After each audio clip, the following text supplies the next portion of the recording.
میں اپنے ذہن میں موضوع کچھ اور سوچ کے آیا تھا.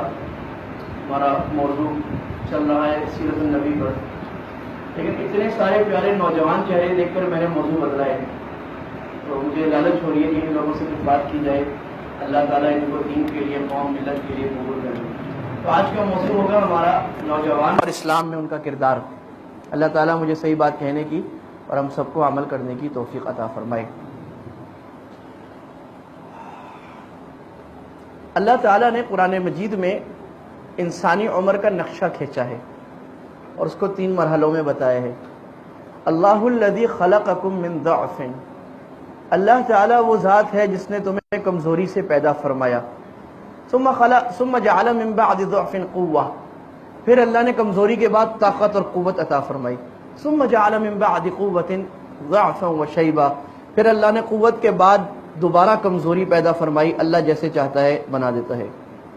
اب اس پر بات یہ ہے کہ خلقکم من ضعف، جو ضعف ہے یہ بچپن ہے. کہ بچہ شروع میں کھانے پینے میں بھی ماں باپ کا محتاج ہوتا ہے، کپڑے پہننے میں بھی، اپنی ضروریات میں. پھر جب بڑا ہوتا ہے، بالغ ہونے سے پہلے اس کی عقل ناقص ہوتی ہے، اس کی سمجھ، اس کی فہم، اس کی قوتیں ناقص ہوتی ہیں. اس کو کوئی چیز اوپر سے اٹھانی ہو تو چوکی رکھ کے اٹھنا پڑتا ہے، کسی کو اٹھا کے اس کو دینا پڑتا ہے کہ اوپر سے چیز اٹھائے. وہ ناقص ہوتا ہے، اس کی سمجھ فہم ناقص ہوتی ہے. اس کو پیسے پکڑا دیں اور اس کو آپ 1000 روپے بھی پکڑا دیں، وہ جا کے ساری کینڈیاں لے کے آ جائے گا، ہے نا. اس کو سمجھ نہیں ہوتی، فہم نہیں ہوتی. تو یہ ہے خلقکم من ضعف. پہلا سٹیج عمر کا کیا ہے کہ کمزور ہے، عقل کمزور ہے، جسم کمزور ہے. یہ اور بات ہے، بعض لوگ جوان ہو کے بھی ان کی عقل کمزور رہتی ہے، اس کی بھی ایک اصطلاح ہے. لیکن اکثر جو عام قاعدہ ہے کہ جوان ہونے کے بعد عقل انسان کی میچور ہو جاتی ہے، اس لیے اس کو میچورٹی کہتے ہیں. تو یہ ایج ہے قوتاً. اور اس کے بعد ضعفاً، پھر دوبارہ اس کا ڈکلائن آ جاتا ہے، بڑھاپا. تو یہ کیا ایج ہے؟ یہ جو ماہرین نفسیات ہیں اور ایجوکیشن کے ماہرین ہیں، انہوں نے کہا ہے کہ جوانی کی ایج شروع ہوتی ہے 18 سے، ٹین جس کو کہتے ہیں. اور 18 سے لے کر، بلکہ 13 سے شروع ہوتی ہے لیکن 18 سے بلوغت ہوتی ہے. تو ٹین سے جائیں تو 13 سے لے کر اور یہ 20 تک یہ ٹین ایجر ہوتی ہے، یعنی نوجوان جس کو کہتے ہیں. نوجوان، نیا نوجوان، نیا جوان کو نوجوان. جس طرح کلی نوخیز ہوتی ہے نا، پھول کی کلی نکلتی ہے نئی بڑی مہکتی ہے، بڑی کھلتی ہے. اس کے بعد تھوڑی پرانی ہوتی ہے تو ڈھلنا شروع ہو جاتی ہے. اسی طرح نوجوان جس کی جوانی کی قوتیں سب سے اعلیٰ مقام پر ہوں، یہ نوجوان. اس کے بعد 21 سال کے بعد جوان، اور یہ جوانی جا کے چلتی ہے 40 سال کی عمر تک. اب یہ 40 سال کی عمر پہ اس کا پیک آ گیا ہے، یعنی یوں گیا اس کی عمر یہاں آ گئی ہے. اور 40 سال اس لیے اللہ کے نبی صلی اللہ علیہ وسلم نے فرمایا کہ جنتیوں کی عمر 33 سال ہوگی، اور ایک روایت میں ہے 40 سال ہوگی. کیونکہ یہ عمر کا سب سے زیادہ پیک ہے جب عقل کی قوت، دماغ کی قوت، جسم کی قوت، صلاحیتیں ساری اپنے عروج اور پیک پر ہوتی ہیں. اس کے بعد ڈکلائن شروع ہو جاتا ہے. پھر اس کے بعد اس کا ادھیڑ عمر آتی ہے، اور اس کے بعد بڑھاپا آتا ہے. اور ایسا آتا ہے ارذل العمر، جس کو اللہ تعالیٰ نے فرمایا نکمی عمر، کہ آدمی کی سوچ بھی صحیح نہیں رہتی، بات بھی بھول جاتا ہے، غصہ بھی جلدی آتا ہے، اس کی برداشت ختم ہو جاتی ہے، بریکیں خراب ہو جاتی ہیں، اور وہ دوسروں کا محتاج ہو جاتا ہے. پھر سعادت مند ہے وہ اولاد جو اس سٹیج میں اپنے والدین کا سہارا بنے، ان کی خدمت کریں. اور بدقسمت ہے وہ اولاد جو اس سٹیج میں جا کے اپنے والدین کو تنہا چھوڑ دیں، ان کا خدمت نہ کریں. لیکن یہ اللہ تعالیٰ کی دنیا میں تقسیم ہے. پوری دنیا کی تاریخ اس بات پر گواہ ہے کہ سب سے بڑی پروڈکٹیو ایج جو ہوتی ہے وہ جوانی کی ایج ہے. اور تاریخ کا دھارا جب بھی بدلا ہے، چاہے اسلام میں چاہے غیر اسلام میں، جب بھی بڑا دھارا بدلا ہے، کوئی بڑا کام کیا ہے، بڑا چاند نکالا ہے اور دنیا کو الٹ پلٹ کیا ہے، وہ نوجوانوں نے کیا ہے. بوڑھوں کی زیادہ سے زیادہ جو بزرگ ہیں ان کا مشورہ ہوتا ہے، ان کی رائے ہوتی ہے، ان کا تجربہ ہوتا ہے. جو نوجوان بزرگوں کا تجربہ اور رائے لے کر آگے بڑھتے ہیں، اللہ ان کے کامیابی دیتا ہے. لیکن کام کرنے والے نوجوان ہوتے ہیں. اب میں آپ کو 1-2 مثالیں دیتا ہوں کہ اسلام میں نوجوانوں کا کیا رول ہے. دیکھیں، اللہ تعالیٰ نے اصحاب کہف کا ایک قصہ بیان فرمایا ہے، بڑا ہی دلچسپ قصہ سورہ کہف میں. اس کے شروع میں اللہ تعالیٰ نے بیان فرمایا ہے کہ میں تمہیں ایک بڑا پیارا قصہ بیان کرتا ہوں حق کا. انہم فتیۃ، شروع اللہ قصے سے کر رہے ہیں کہ اصحاب کہف کی بڑی فضیلت، بڑا کمال جو اللہ کو پسند آیا ہے وہ کیا ہے فتیتن نوجوان ہیں، 7 کے 7 یا 6 کے 6 جتنے بھی تھے اللہ ہی کو معلوم ہے نوجوان ہے، آمنوا بربہم اللہ پر ایمان لے آئے، ہم سب ایمان لائے ہیں، وزدناہم ہدا اور اللہ تعالیٰ نے ان کے ایمان کو بڑھایا بڑھایا بڑھایا اوپر لے گیا، ان کا ایمان اپنے انتہا کو پرفیکشن کو پہنچ گیا، وربطنا علی قلوبہم اور ایمان تو بڑھ گیا، ان کا دل مضبوط کیا اللہ نے، دل کو طاقت دی، قوت دی، عزم دیا، اذ قاموا فقالوا ربنا رب السماوات والارض لن ندعو من دونه الها لقد قلنا اذا شططا۔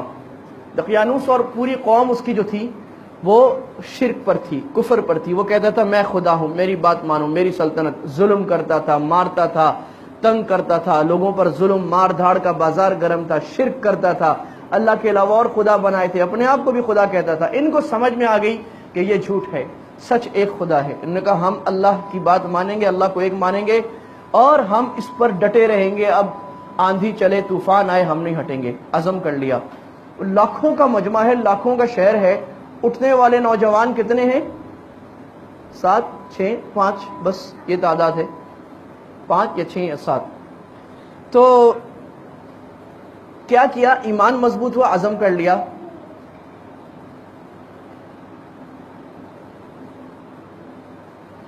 اس کے بعد یہ الگ ہو گئے، یہ نوجوان اپنی قوم سے الگ ہو گئے کہ جب تک ہم اپنی قوم میں رہیں گے وہ فتنے میں ڈالیں گے، اور قوم کو پتہ لگ گیا، بادشاہ کو پتہ لگ گیا کہ یہ ایمان لائے ہیں، توحید پر ہیں، ہم ان کو نہیں چھوڑیں گے، تو وہ بھاگے۔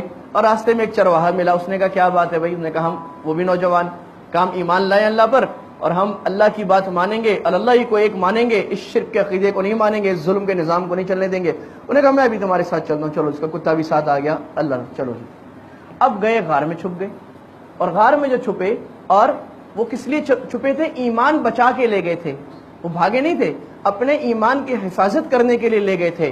ایک نوجوان اگر ایک ماحول میں ہے جہاں پر سارے دوست گانے بجا رہے ہیں، سارے دوست بے حیائی کی دعوت دے رہے ہیں، سارے دوست گندی باتیں کر رہے ہیں، وہ وہاں سے چلا جائے کہ بھائی میں نہیں بیٹھ سکتا۔ اب اگر بیٹھے گا تو ایمان مضبوط نہیں رہے گا، وہ جائے گا تو ایمان مضبوط ہوگا، نہیں بھائی میں مسجد جا رہا ہوں، یا میں گھر میں جا رہا ہوں، یا میں اچھے دوستوں کے پاس جا رہا ہوں، میں اچھی صحبت میں جا رہا ہوں، تمہارے ساتھ میں نہیں بیٹھ سکتا۔ اس کو کہتے ہیں الفرار بایمان ہی، اپنے ایمان کو لے کے بھاگ جانا، اپنے ایمان کو لے کے بھاگ جانا کہ بھائی میرا ایمان یہاں مضبوط نہیں رہے گا، میں جاتا ہوں۔ اللہ کے نبی صلی اللہ علیہ وسلم کے ساتھ صحابہ تھے، ان کو بہت مارا گیا، جب اتنا مارا کہ انتہا ہو گئی، آپ نے فرمایا نوجوان اکثر کعب حبشہ چلے جاؤ، وہاں ایک بادشاہ ہے جو عادل ہے، کافر ہے لیکن عادل ہے، عدل کرتا ہے، تو وہاں چلے جاؤ۔ نوجوان وہاں چلے گئے۔ تو یہ ایک اصول ہے میرے پیارے بھائیوں، دوستوں، بزرگوں، کہ جب ایمان کو خطرہ ہو، عمل کو خطرہ ہو، جس ماحول میں، جن لوگوں کے ساتھ، جس دوستوں کے ساتھ، کسی جگہ میں اللہ نہ کرے غلطی سے آپ کسی گناہ کی جگہ میں چلے گئے، سینما میں چلے گئے، کلب میں چلے گئے، وہاں گناہ ہو رہے، بے حیائی ہو رہی ہے، جب خیال آئے تو اللہ قرآن میں فرما رہے ہیں کہ گناہ کی محفل میں شریک نہ ہو، اور اگر جب یاد آ جائے تو پھر وہاں شریک نہ ہو، خیال آ جائے، تقویٰ آ گیا، وہاں سے ہٹ جاؤ، چلے جاؤ۔ تو یہ نوجوان تھے، پھر ان کو اللہ تعالیٰ نے 309 سال سلایا، اس کے بعد گئے اور بازار سے جا کے کھانا خریدنے گئے، تو وہاں انہوں نے تو کہا کہ بھائی یہ کون سے پیسے دے رہے ہیں؟ انہوں نے کہا بھائی پیسے ہی دے رہے ہیں، اور کیا دے رہے ہیں؟ انہوں نے کہا بھائی یہ تو کوئی پیسے نہیں ہے، اور پھر پتہ لگ گیا یہ تو 300 سال پہلے نوجوان گئے تھے۔ اب ہوا کیا ہے، جس بات پر میں لانا چاہ رہا ہوں کہ 7 نوجوانوں کے ایمان، استقامت، عزم، ڈٹنے سے اور اسٹینڈ لے لینے سے اللہ کے لیے ہوا کیا ہے، وہ پورا ملک مسلمان ہو چکا ہے، پورا ملک مسلمان ہو چکا ہے۔ اور وہ ان کے پیچھے آئے ہیں کہ ارے تمہیں تو ہم ڈھونڈتے پھر رہے، بادشاہ تختی پہ لکھ گیا تھا، نوجوان بھاگ گئے تھے، ہم سارے تمہاری برکت سے مسلمان ہو گئے ہیں، اور یہ بھاگ گئے پھر اپنے غار میں کہ پتہ نہیں ہمارے ساتھ کیا ہوتا ہے۔ بعد میں اللہ نے وہاں مسجد بنوا دی۔ بات از کے مقصد کا یہ ہے، ان نوجوانوں نے دعوت بھی نہیں دی ہے، حالانکہ سبب کیا ہے دین پر آنے کا؟ دعوت، انہوں نے دعوت بھی نہیں دی ہے، ایمان پر استقامت اپنائی ہے، نوجوان ہیں، سٹینڈ لیا ہے، دنیا کی رعنائیوں کو، لذتوں کو، عیش کو، مصیبتوں کو، عیاشی کو، اسٹائلز کو، اپنی خود نمائی کو چھوڑ کر ایک مقصد کے لیے، بہت بڑے مقصد کے لیے سٹینڈ لیا ہے، اللہ نے سارا ملک مسلمان کر دیا، آوے کا آوا بدل دیا ہے۔ اتنا بڑا انقلاب یہ نوجوان ہے، جب وہ مضبوط ہو جائے اللہ اس سے ایسا کام لیتے ہیں۔ اللہ کے نبی صلی اللہ علیہ وسلم جب دین کی دعوت لے کے آئے ہیں، مکہ کا زبردست مخالفہ سسٹم ہے، اور سارا قبیلہ آپ کے مخالف، آپ کے چچا، آپ کے بڑے اور سارے بڑے سردار جو بابے تھے نا، بابے، وہ سب بابوں نے مخالفت کی ہے. ابو جہل، عتبہ، شیبہ، ابو لہب، یہ بڑے لوگ تھے. انہوں نے بات نہیں مانی، ہم نے بات کوئی نہیں ماننی. آپ کی بات ماننے والے کون تھے؟ نوجوان. نوجوان کون ہے؟ بلال نوجوان، عمار نوجوان، صہیب نوجوان، عبداللہ بن مسعود 18 سال نوجوان، اور مصعب بن عمیر 19 سال نوجوان، اور سعید بن عامر نوجوان، اور ابو عبیدہ بن الجراح نوجوان. عمر رضی اللہ عنہ جوان، 30 سال عمر ہے، 30 سال عمر ہے. ابو بکر رضی اللہ عنہ میں سب سے زیادہ تھے، 38 سال عمر تھی ان کی. عمر 30 سال عمر ہے. اور اسامہ بن زید رضی اللہ عنہ، آپ کے منہ بولے بیٹے، نوجوان. بڑی تعداد جو اللہ کے نبی پر ایمان لائی ہے سابقون الاولون میں نوجوان ہیں، اور انہوں نے دین کی دعوت کو اپنے کندھے پہ اٹھایا ہے. اور 30 آدمیوں نے اتنا بڑا حلہ برداشت کیا ہے. اب علماء لکھتے ہیں، اور یہ ایک سائیکلوجی کا بھی مسئلہ ہے، کہ اگر کوئی بوڑھا ہوتا وہ برداشت نہیں کر سکتا اتنے پریشر کو. اللہ نے قرآن میں فرمایا فما آمن لموسیٰ الا ذریۃ من قومہ علی خوف من فرعون وملئہم ان یفتنہم. موسیٰ علیہ السلام پر صرف چند تھوڑے سے لوگ ایمان لائے، فرعون سے ڈرتے ہوئے کہ فرعون سخت عذاب میں مبتلا کرے گا.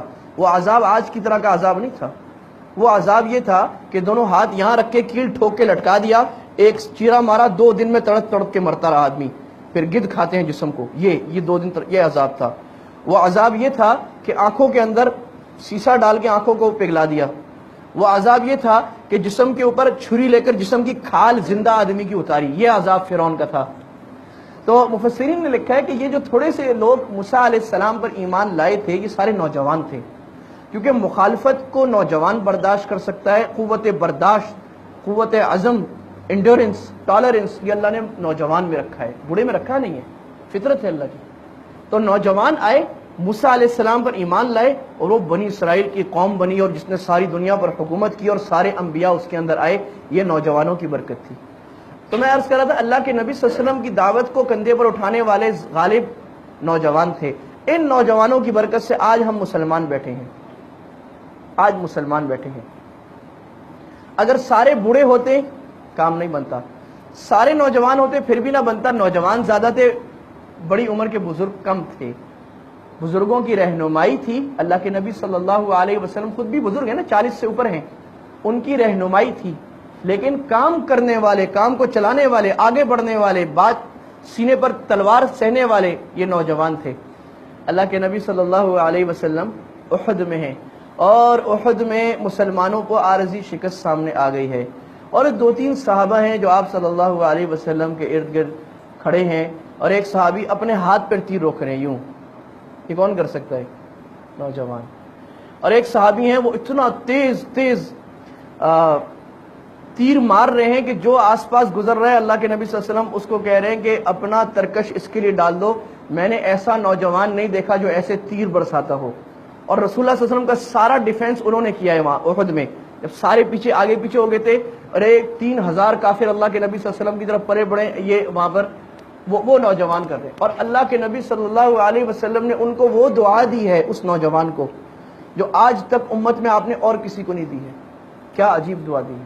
اس نوجوان کی جاں بازی پر دی ہے، اس کی حرکت پر دی ہے. کیا ساری دنیا کہتی تھی فدیناک یا رسول اللہ، یا رسول اللہ ہم آپ پر قربان، یا رسول اللہ ہمارے ماں باپ آپ پر قربان. سارے صحابہ یہ آ کے کہتے تھے. اور ان کو اللہ کے نبی صلی اللہ علیہ وسلم کیا فرما رہے ہیں؟ فدا کا ابی و امی ارمی یا سعد، سعد میرے ماں باپ تجھ پر قربان، تیر چلاؤ. یہ نوجوان ہے، یہ کردار ہے. ایسی دعائیں، ایسی تمنائیں، ایسی عزتیں، ایسے فخر، اور جنت میں پیروں کی آواز سنی جا رہی ہے. یہ کس کی ہے؟ نوجوانوں کی ہے. تو یہ میرے بھائی دوستوں بزرگوں، یہ نوجوانوں کا اسلام میں تھوڑا سا کردار ہے، اٹھانے والے، آنے والے، لانے والے، کرنے والے. جب مکہ آپ مدینہ والے آئے اور کافی عرصہ 2-3 سال بات چلتی رہی، آپ صلی اللہ علیہ وسلم اسلام کے بیس کیمپ ڈھونڈ رہے تھے کہ اسلام کو ایک مرکز ملے. جب کسی تحریک، کسی تنظیم کا جب کوئی مرکز نہ ہو، کوئی سینٹرل آفس نہ ہو، کوئی پاور بینک نہ ہو، وہ چل نہیں سکتی. تو مکہ میں تو مخالفت شدید تھی، چلنے نہیں دے رہے